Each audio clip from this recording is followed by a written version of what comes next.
The major change, and I think the one that's obvious, is that men's tailoring and clothing in general is loosening up again. So after 20 years of slim fit silhouettes, things are starting to loosen up. And Pitti Uomo has, for those who don't know, it's a twice-a-year trade show in Florence, Italy for the menswear industry. So both buyers and the representatives of brands and representatives of stores will meet each other in Florence and do their seasonal buys.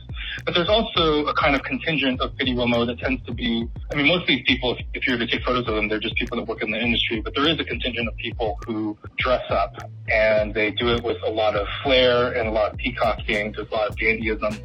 So if you go back to, let's say, maybe like 2010, there's a contingent of people who attend Pitti Uomo that have always used classic tailors. Those guys have always used like Florentine tailors who have just given them really classic suits. But if you go back 15 years ago, among the men who wore ready-to-wear suits, their tailoring was often very trim and keeping with the time. And now, as you scroll through these photos, you still see some people wearing pretty classic silhouettes, but many people have loosened up considerably. There's slouchier tailoring, extended shoulders, wider trousers, so on and so forth. I don't think it's, some of the stuff is not verging on to the degree of what you see sometimes in designer ready-to-wear brands, but it does show a kind of marked shift even among guys who are within the range of classic tailoring.